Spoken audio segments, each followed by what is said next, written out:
tingnan nyo naman, itsura pa lang mukhang napakasarap na. At sigurado maanghang to. And guys, meron ako ditong puro wing part dahil parang na-miss ko naman mag-only wings ngayon. Puro wings lang yan. Pero kung nahihirapan kayo maghanap ng puro wings, pwede naman yung ibang part ng chicken.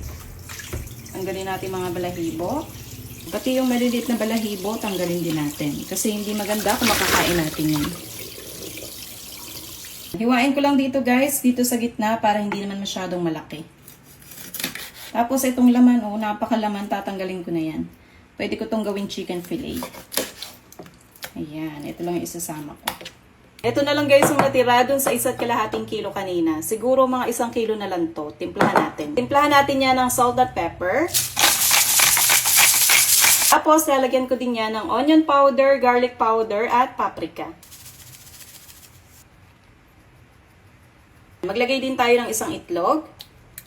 Haluin.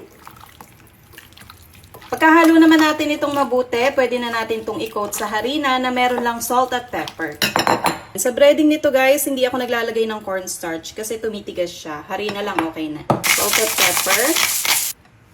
Ayan, pwede na to. I-coat na natin yung mga chicken.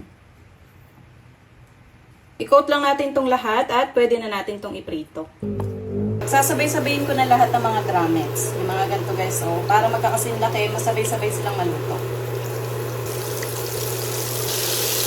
Pag ganito naman na siya ka-brown at ka-crispy, okay na yan guys, umuwi na natin. And guys, meron pala ako ditong natirang harina, sayang naman. Pero ito, hindi ko to tinatapon na, sinasala ko to, tapos ipi-freezer ko. Pero huwag kayong mag-alala dahil hindi ito magtutubig or hindi ito magyayelo. Ganito lang to.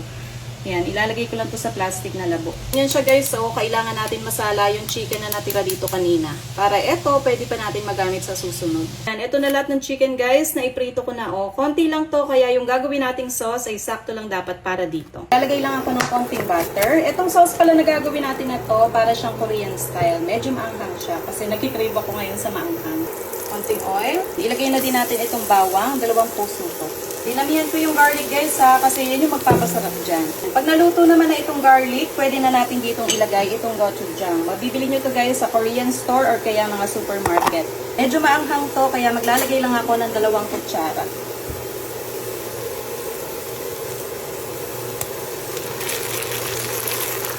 Maglagay din tayo ng 2 tablespoon ng honey. Pag walang honey, pwedeng sugar. Maglalagay din ako ng 1 teaspoon ng brown sugar. 1 tablespoon din ng soy sauce. Lahat ng mga nilalagay ko dito guys, ilalagay ko na lang dyan. Ayan, screenshot nyo na lang para masundan nyo. 2 tablespoon din ng ketchup. Kahit anong ketchup, pwede.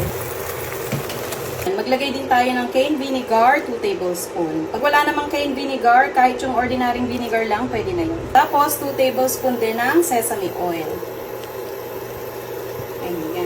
Okay na, wala na tayong ibang ilalagay. Hintayin na lang natin ito na kumulo bago natin ilagay yung chicken. Ilalagay ko na itong lahat kasi kakain na kami. Pero pag hindi pa naman kayo kakain, huwag nyo munang ilagay yung chicken. Bali, i-dip nyo lang ng konti. Yung kakainin nyo lang ba ganun. Okay na natin.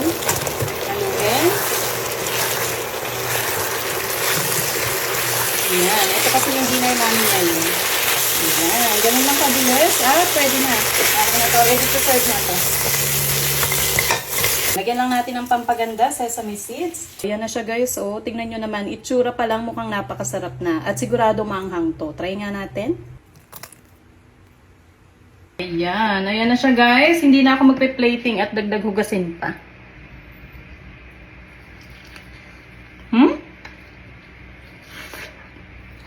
Ang harap. Nilalasahan ko yung gochujang, yung suka, yung bawang. Sarap. The best to. Tapos napakalambot ng manok.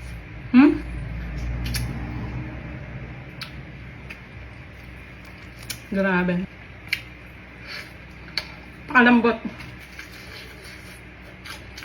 Medyo malutong pa.